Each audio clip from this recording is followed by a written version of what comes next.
Sveiki, brangiai. Sveiki. Va, aš jau Lietuvoj, savo mylimoj lietuvėliai.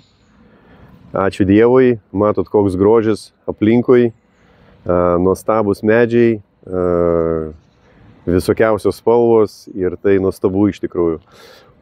Žadėjau įrašyti, reiškia, pasakojimą, kas vyko Uzbekistane, kas vyko mūsų kelioniai spalio mėnesį. Ir va tą dalyką ir darysiu dabar. Taigi po kelionės, va esu Lietuvoj, ačiū Dievui, viskas tvarkoj, viskas labai gerai. Dievo vedimas nuostabus, Dievo jėga nenugalima, nesustabdoma, taigi viskas labai fainiai. Bet turbūt paeiliui, kam įdomu, tai Uzbekistane buvau antrą kartą. Metų pradžioje taip pat buvau misijiniai kelioniai. Ten tai buvo surišta su giminystės dar reikalais. Mes buvom iš pradžių didžiuliai šventei, o po to aš pasilikau, reiškia, misijiniai kelioniai. Ir čia aš apie metų pradžią pasakoju. Ir mes tarnavom žmonėm, tarnavom keliuose miestuose. Porą kaimų buvo ir 3 miestai aną kartą. Ir reikia turbūt suprasti tokius dalykus apie Uzbekistaną, kad tik keli metai, kaip ten nėra tokio baisaus persekiojimo iš valstybės pusės. Bet žmonės dar labai gyvai atsimena, kai už tikėjimą jie buvo arba areštuoti, arba netgi kažkas kalėjime sėdėjo, kas dar anksčiau, tai ten rimtus gavo, kažkas mirė netgi kalėjime. Kažkas asmeniškai kalbėjo su žmonėm, kurie buvo kalėjimuose, kurie gavo baudas, kurie buvo priversti ten išvaryti iš darbo, buvo kratos namuose. Ta prasme, jeigu tu esi krikščionis, tai viskas labai sudėtinga.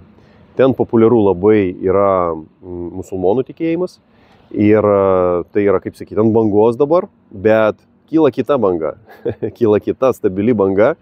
Tai yra būtent Dievo gelbėjami žmonės, Dievo mylimieji, mūsų viešpatės Jėzaus Kristaus. Ir Dievas šaukia ten, kviečia ten būtent dalinti žinią apie besąlygišką Dievo meilę. Nes be, sakykime, to persekiojimo iš valstybės pusės visada yra persekiojimas religinis. Turbūt jūs čia Lietuvoje irgi tą dalyką pastebėjot, kad daugiausia problemų tikintieji atranda iš savų tarpo. Deja, kažkodėl būtent saviškius plakam baisiausiai. Tikiuosi, kad ta kultūra baigėsi, kad ta religijos dvasia jinai traukiasi iš mūsų mylimos šalies.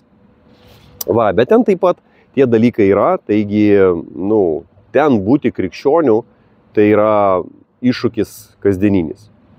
Ir jisai trupučiuką kitoks, pavyzdžiui, aš taip užbėgdamas į priekį papasakosiu, mes važiavom aplankyti žmonės, tai buvo už miesto, jau tokiam kaip ir kaime, ten jie kišlakais vadina. Ir šeima, jie išpažįsta Jėzų Kristų savo viešpačiu ir kaina tokia, kad su jais niekas nebendrauja šitame kaime, kad visos kitos giminės yra išsižadėjusios, pastoviai vyksta persekiojimai, pastoviai visoks šmeižtas, apgaulės visokias apie tos žmonės.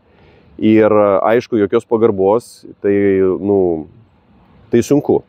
Tai yra labai sunku, jau nekalbant apie visus tos dalykus, kurie iš valstybės pusės. Taigi spaudimas ir socialinis, ir iš valstybės pusės, ir dar religinis spaudimas tikintiems žmonėms. Todėl palaikyti juos, sustiprinti, tai yra labai labai svarbu, labai brangus dalykas. Taigi tas dalykas ir vyko. Mes šį kartą važiavom tokią tarptautinę komandą pas mus gavosi. Reiškia, buvo Mickey ir Susan iš Jungtinių valstijų. Kažkas iš jūsų pažįstat. Mes turim jų 2 knygas. Paskui su mumis mes važiavom kartu su Biblijos mokykla iš Kazanės miesto ir vienas iš tos mokyklos vadovų, jis yra iš Indijos. Jis iš tikrųjų yra iš Indijos. Taigi pas mus gavosi tokia tarptautinė komanda Indija, Rusija, Jungtinės Amerikos valstijos ir Lietuva. Ir Lietuva. Jo, Dievas taip įdomiai sujungė su tai žmonėm, tiesiog aš ilgai abejojau, galvojau, ar čia iš Dievo ar ne, antrą kartą, tais pačiais metais į Uzbekistaną, kur resursai, kur laikas, kur, kaip, kas, ta prasme, kaip čia viską sudėlioti, bet Dievas viską sudėliojo, brangiai. Dievas viską nuostabiai sudėliojo ir buvo puikus laikas. Mes ten turėjom, reiškia, kelis formatus. Pirmą mes susirinkom tokio kaip ir stovykloj. Vat kaip mes darydavom jo stovyklas ir aš tikiu, kad dar darysim stovyklas, tokioj išskirtoj vietoj buvom, susirinkom ten kažkur tai apie 20 turbūt žmonių, trupučiuką daugiau, man atrodo, buvo žmonių, iki 30 žmonių ir 3 dienas buvom kartu, tokia gavosi mini stovykla, kiekvieną dieną bendravimas, maldos, dalinimasis ir ten buvo mokiniai, kas jau mokinasi mokykloje ir ne tik mokiniai. Labai daug įdomių istorijų, ta prasme, liudijimai, ant kiek Dievas nuostabus, ant kiek Dievas galingas, nėra problemos, iš kurios Dievas tave neišvestų. Tik jam leisk. Tik įsikibk į jį ir pasiruošk nuostabiai kelioniai. Kas bebūtų, kokia tai bebūtų problema. Ar religija 10-20 metų ir ten žmogus yra prigazdintas, sukaustytas iš visų pusių. Ar tai kažkokia priklausomybė, nesvarbu kiek metų. Ar tai kažkokie praradimai. Ten, pavyzdžiui, viena šeima buvo. Jie 20 su viršų metų, įsivaizduokit, pastoriai iš baptistų denominacijos. Ištikimi, nuostabus, pasišventę, 5 vaikai ir visi serga. Ir jie kažkokiu momentu save pagavo, kad jie 3 iš jų stovi ant mirties slenksčio. Baisiausios lygos, įsivaizduokit. Vienam vaikui, aš nežinau kaip tos lygos vadinasi, bet įsivaizduokit, nuo paprasto kažkokio spirimo lūžta kaulas. Ta prasme, kažkaip jie ten stikliniai kaulai kažkaip vadinasi ta liga. Ir tas vaikas visas su tokiais varžtais, visas susuktas, kad tik nesulaužyt. Nu ir vienu žodžiu, ten visa šeima va tokioj būsenoj ir kada jie atrado žinią apie besąlygišką Dievo meilę, apie tai, kad Dievas už tave, kad Dievas tave jau išgydė, tu esi išgydytas. Įsivaizduokit šiandien, nei vienos lygos, jie išmetė visus savo tos, kaip jie, nu kur mes ligoniniai gaunam, išmetė vienu žodžiu visus dokumentus, jo, kaip ten vadinasi tos lygos, nebesvarbu, jie gyvena tikėjimu ir Dievas juos naudoja, per juos tarnauja daugeliu žmonių, jie taip pat mokinasi toje mokykloje, tarnauja kitiems žmonėm ir, sakau, Dievas galingas, tiek ten visokiausių dalykų, ten iš priklausomybių, kaip Dievas traukia, kaip ten viena sesutė pasakoja, kaip jinai ten velniui tarnavo daug metų, kiek ten baisių dalykų priešas pridarė per ją. Bet Dievo gailestingumas, Jėzaus meilė, dabar nepasakysi, kad va tas žmogus galėjo tai daryti, tu žiūri į žmogų ir galvoji, nu negali būti.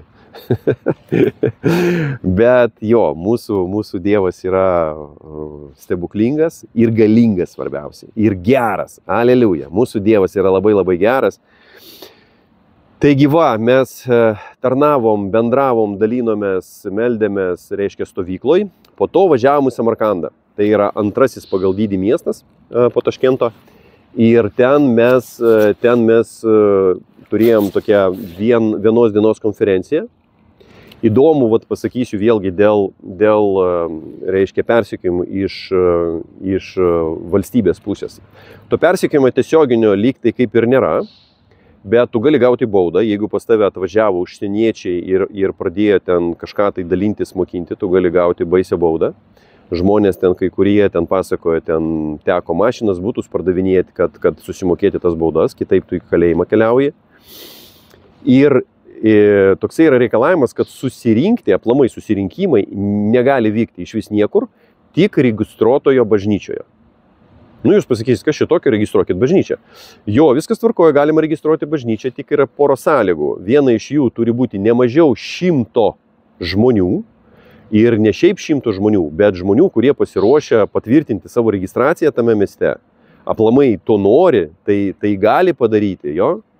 Ir antras toksai dalykas, reikia turėti savo pastatą. Aš jiems uždaviau klausimą, sakau, o kaip jūs turėsit pastatą, jeigu jūs dar neįregistravot įmonę, ta prasme, bažnyčią, kaip juridinį asmenį, kaip jūs viską. Nu, vat, reikia kažkam nupirkti ir po to tu registruoji ir po to kažkaip perrašai. Vienu žodžiu, ta tvarka lyg tai yra, bet jinai labai tokia miglota, sudėtinga, bet yra registruotų bažnyčių. Tas buvo daug anksčiau ir mes gavom sutikimą vienos iš tų bažnyčių, reiškia, mums davė salę vienai dienai. Ir mes ten turėjom konferenciją, dalinomės žodžiu ir buvo irgi laikas toje bažnyčioje, o po to važiavom į namus, pas žmonės į namus. Jau paminėjom vieną istoriją apie tą žmogų, kuris ten gyvena už miesto. Buvom ir mieste pas žmonės, lankėme būtuose, namuose. Ir nuostabių dalykų ten vyko, žinokit. Mes pasidalinom į kelias grupės, po 3 žmonės. Ir toj grupėje, kur mes buvom, lankėm žmonės, 3 žmonės įtikėjo. Jo, mes tiesiog meldėmės už juos ir jie priėmė Jėzų Kristų į savo gyvenimą, priėmė šventą dvasią, aleliuja, priėmė šventą dvasią. Taigi Dievas veikia, Dievas gyvas, Dievas tikras, matėme tiesiog tą patepimą, kaip jisai veikia, žmonės klauso. Ten, pavyzdžiui, pas vieną moterį važiavom ir ten vietinė viena sesutė Kristuje, jinai sako, dabar važiuosim pas šitą moterį, mes su ją bendraujam kažkokį tai laiką, bet, neina kažkaip. Vis jinai kažkaip lyg tai nori, bet vis išslysta tokia formaliai, lyg tai nori to išgelbėjimo, bet lyg tai kaip papakusi kažkokia. Ir įsivaizduokit, mes po bendravimo kažkur tai valandos bendravimo, jinai suprato, jai apsišvietė akis. Ir jinai priėmė Kristų, jinai pasakė sąmoningai, aš noriu. Ir kai mes už ją pasimeldėme, jinai priėmė Kristų, po to priėmė dvasią. Jinai pati paliudijo, kaip tu jautiesi. Jinai sako, wow, aš jaučiuosi kaip naujai gimusi, kaip gyvai, nes mes atėjome jinai su simptomais, ten slogavo, dar kažką, jinai ten bandė, nereikia, neatvažiuokit, aš čia sergu, kai atvažiavom, iš tikrųjų ten kažkokie simptomai buvo, o po maldos nieko nebeliko. Ir čia tik tai vienas iš pavyzdžių, vienas iš tų momentų, tokių momentų, žinokit, buvo labai daug. Po visas grupės aš net, mes ten po to vakarais susirinkdavom į tokius bendrus susirinkimus ir jūs sakysite, o kaip, jeigu negalima. Taip, brangieji, taip, tu kiekvieną kartą rizikuoji, ta prasme, susirinka, todėl daugelis bažnyčių tiesiog arba keičia visą laiką lokacijos vietą, kiekvieną kartą, kiekvienam susirinkimui naujoj vietoj. Ir galima dar susirinkti tose bažnyčiose, kurios yra registruotos. Ir jeigu jie tau leidžia, jeigu jie duoda sutikimą ir ten nuomos kaina prieinama, tai tada viskas valio. Bet yra visokių variantų. Yra, kas iš tikrųjų draugiškai priima, tiksliai žinau, Taškente, pavyzdžiui, mes ten buvom vienoj bažnyčiai, Viera vadinasi, tikėjimas, jo. Tai jie ten turi 3 sales ir viskas užimta pastoviai, skirtingos grupės tikinčiųjų, nuomoja už kažkokią simbolinę ten kainą, bet tai yra priedanga jiems visiems susirinkti, šlovinti mūsų viešpatį ir tai yra nuostabu.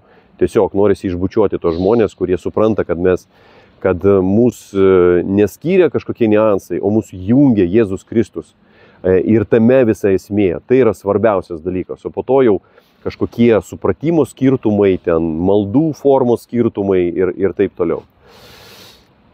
Tai buvom, reiškia, lankėm žmonės, meldėmės, iš tikrųjų labai palaiminti žmonės buvo jų pačių žodžiais, brangieji, aš nebandau kažką čia pasakyti, kad, Martinai, tu čia pripasakoji, ten kaip viskas gražiai. Iš tikrųjų taip ir yra. Ir aš jūs labai paraginčiau, brangieji, pagalvoti apie misijinės kelionės. Misijinės kelionės tai yra labai, labai reikalingas ir rimtas dalykas. Tiesiog jum patiem pamatyti save, nes tu išeini iš komforto zonos. Mes čia visi sėdim savo butukose, namukose, darbeliuose arba ten ant sodros sėdim, ir filosofuojam apie krikščionybę, kaip mums reikia sekmadieniai susirinkti ten ir panašiai. Bet, žinokit, neblogai, viskas gerai, jeigu jūs turit vaisių su viešpačiu, tai labai gerai. Bet išeikit iš komforto zonos, aš jūs raginu. Išeikit, išvažiuokit ten, kur jūs nežinot, kur nepatogu, kur neaišku, kur gali būti ekstremalių situacijų, kur reikia pagalvoti, kur reikia iš tikrųjų pasimelsti. Ne taip, kad pasimeldžiau, ir davė Dievas, ačiū Dievui, nedavė, kažką sugalvosim.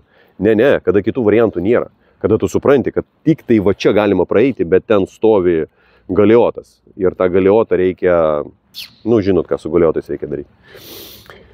Tai va, brangieji, taigi misijinės kelionės tai yra labai fainiai ir aš labai dėkoju tiems, kurie prisidėjot prie šitos misijinės kelionės. Jeigu jūs dėl kažkokių priežasčių negalite vykti patys, jūs galite būti va tais, kurie, kaip sakant, paduoda kulkas, kurie palaiko tas aprūpinimas iš nugaros, padavimas, pagalba visokiojopą. Tas labai labai svarbu, tas be galo svarbu, nei viena misija jinai neįmanoma, ta prasme, be palaikymo iš užnugario, nes, ką čia sakyti, suaugę žmonės, visi puikiai supranta, už viską reikia mokėti, už lėktuvus, už traukinius, už viešbučius, už maistą, už viską reikia mokėti. Ir ačiū Dievui, kad taip ir yra. Ir aš dėkoju visiems mūsų partneriams, visiems, kas atsiliepėt, nes tai ir toliau vyks. Galiu tiksliai pasakyti, Dievas tik tai plečia paveikslą. Aš jau kai antrą kartą iškylo tas iššūkis važiuoti, aš galvoju, jau šiais metais vieną kartą buvom toks iššūkis, tiek mes ten sudėjom resursų, pastangų, daug Dieve čia kažkaip atsistatyti, susitvarkyti, bet Dievas sako, fainiai, važiuojam vėl. Ir tas akiratis dar daugiau prasiplėtė, kaip ir sakiau, užsirišo labai daug tokių naujų pažinčių ir atgaivintų senų pažinčių. Matau, kaip plečiasi perspektyvos su mokyklų atidarimu. Tai yra veikiančios mokyklos būtent šitoj žinioj apie besąlygišką Dievo meilę. Ir bus mokyklų ir Uzbekistane, brangieji, ir jiems reikia pagalbos. Jiems reikia labai labai daug pagalbos, jiems reikia pastovių misijų, jiems reikia išverstos medžiagos, nes taip pat kaip ir Lietuvoj, ten jie trupučiuką dar atsilieka ir ten rusų kalbos dar daug, bet ta rusų kalba tolsta. Ir reikia gimtos kalbos, o gimta kalba labai sudėtinga, ten pas juos taip pripainiota, nes ten vien tik tai uzbekų kalba, Uzbekistanas turėtų būti vien tik tai uzbekų kalba, bet pati uzbekų kalba, rašyba gali būti arba kirilica, arba lotynų raidėmis. Vieni taip supranta, kiti taip supranta, bet maža to, uzbekų nėra ten tiek daug, dar ten labai daug tadžikų, šalia Tadžikistanas. Ir dar kitų tautų žmonės. Tai vienu žodžiu, ten darbo belekiek. Kas norit misijų, kas norit tikrumo, kas norit tokio ugnies. Tai welcome, brangieji, welcome. Vietos yra, čia vietų visada yra. Čia ne taip, kaip pas jūs bažnyčioje, ten kažkur tai lyderių sąstate, ten viskas užimta ir dar krūva norinčių. Čia visada yra vietų, nes čia yra ne komforto zona, čia yra, kada tu atiduodi savo atostogas, kada tu atiduodi savo jėgas, kada tu atiduodi resursus ir džiaugiesi tą meilę, džiaugiesi tą tikrovę, kai tu matai džiaugsmo ašaras, kai tu matai išgydyto žmogaus džiūgavimą, kai tu girdi tos liudijimus, kaip Dievas nuostabiai veikia, o Dievas, žinokit, visai nepavargo. Visai nepavargo. Kažkas ten kalbėjo apie tai, kad prabudimo nebebus, kad čia Dievas išeina kažkur. Nežinau, tie žmonės dažniausiai išeina, kurie taip kalba, o tie, kurie pasirenka būti su viešpačiu, būti jo tikrovėje ir tai vienintelė tikra amžina tikrovė, būti su viešpačiu. Tas tęsis amžinai, aš jums garantuoju. Ir kas buvo toliau po Samarkando, mes ten, sakau, susitikinėjom, važinėjom po žmonės į namus, kiekvieną dieną buvo susitikimai, bendri susitikimai, namuose, vakarais, reikėjo tyliai eiti, nes kad kaimynai negirdėtų, mašinas visi statė kažkas toliau, nors mes, aišku, visi be mašinų buvom, bet iš vietinių aš turiu omeny, kad nebūtų vienoj vietoj susibūrimo kažkokio aiškaus. Ir šlovinom Dievą, praktikavom dvasinės dovanas, labai fainiai mokinom ir po to praktikavom. Pavyzdžiui, kaip šventoji dvasia kalba, ten tokie buvo paskui liudijimai fantastiniai, kai ten, man Dievas pasakė ir iš tikrųjų taip ir buvo. Kaip pasidalinau, ten meldėmės vienas iš kitą. Taigi, jo, nuostabus labai laikas, o po to mes važiavom į Taškentą ir ten jau buvom va tuose bažnyčiose, kurios yra registruotos, bendravome su tais, kas jau mokinasi toj Biblijos mokykloje iš Kazanės. Yra video, aš anksčiau išleidau su Natalija, vat jinai pasakoja apie tą mokyklą, kas susidomėjot, prašau, ten galima mokintis online, iš viso pasaulio žmonės mokinasi ir iš Jungtinių valstijų, iš Izraelio, iš Europos yra žmonės ir labai daug, vat, būtent iš Uzbekistano, Kazachstano, Tadžikistano, iš Korėjos, taigi misinių kelionių tiksliai bus, važiuosim ne kartą, važiuosim, kas norit, galit, prašau, galim važiuoti kartu. Jeigu turit klausimų, visada galite parašyti, paskambinti arba parašyti. Dabar daug tų visokiausių būdų. Taigi važiavom po to vėl į Taškentą. Ten buvo susitikimai su bažnyčiom. Ten yra bažnyčia, kuri jau juda šitoj žinioj apie besąlygišką Dievo meilę. Ir irgi išgyvena labai daug persekiojimų, bet Dievas rodo keliu, kaip per tai prasibrauti, kaip per tai judėti. Ten dar tos bažnyčios pastoriai yra moteris, o Uzbekistanui tai yra, kažkas visiškai nepriimtino. Ten pastoriai ilgą laiką nenorėjo ir po šią dieną dar kreivai visaip žiūri, kad kaip čia moteris yra pastorius, bet ačiū Dievui. Dievas turi savo požiūrį ir mes tarnaujam jam, o ne kažkokiems tai susijungimams ar brolyjoms kažkokioms. Ačiū Dievui už brolyjas, supraskite teisingai. Ačiū Dievui už mūsų sąjungas, kai mes kartu, kai mes susijungiam, bet tai tos sąjungos visą laiką turi žiūrėti abiem akim į viešpatį pirmiausia, kad tos sąjungos atliktų būtent tą funkciją, kurios Dievas nori, o ne kažkokį savo įsivaizdavimą, kaip čia viską reikia sureguliuoti, kad čia būtų prabudimas ar dar kažkas tai. Tik tai viešpats žino tos tikrosius receptus, kaip iš tikrųjų viskas vyksta ir turi vykti, nes tai yra jo jėga. Tai va, brangieji, jau kiek aš prikalbėjau, virš 20 minučių, daug nuostabių buvo dalykų, susitikimų, bendravimų, toks įspūdis, kad čia tik tai toksai startas, labai daug apie tai buvo ir pranašystės žodžių, ir skirtingi žmonės apie tai minėjo, kad kažką Dievas daro naujo, nes Uzbekistanas jisai yra Azijos centras ir jisai ribojasi su nemažai šalių, į kurias taip pat galima patekti ir yra ryšių, jau yra ryšių ir svarbiausia, kad yra žmonės, kurie nori judėti, nori dalintis, jau yra atidavę savo gyvenimą, kad skleisti žinią būtent apie besąlygišką Dievo meilę, ne religinė kažkokia forma, ne kažkokia ten viena konkrečia organizacija, bet kur Dievo dvasia, ten laisvė, brangieji, kur Dievo dvasia, ten tikroji laisvė. Taigi, ačiū dar kartą už palaikymą, ačiū, kad esate čia, ačiū sponsoriams mūsų kanalo, ačiū, kad palaikot mūsų visom formom, visiems dėkojam labai, visus laiminam, kiekvieną kartą meldžiamės už kiekvieną eurą, kuris ateina, mes laiminam tos žmonės ir aš tikiu, kad Dievas jums atseikėja su perteklium ir jūs matote tai savo gyvenime, nes pas Dievą taip nėra, kad vieni gauna, o pas kitus pasidaro mažiau. Pas Dievą visada tu duodi, pas tave dar daugiau ir tam, kuriam davėjai, pas tą irgi rimtai padaugėjo.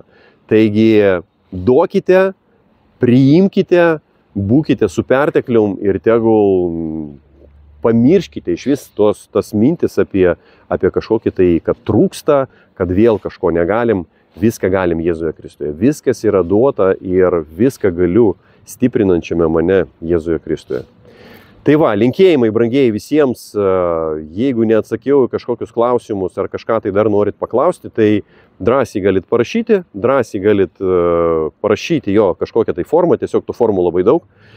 Ir pasistengsiu tada atsakyti kiekvienam, jeigu ką, įrašysim dar video, ir sudie, svarbiausia sudie. Iki.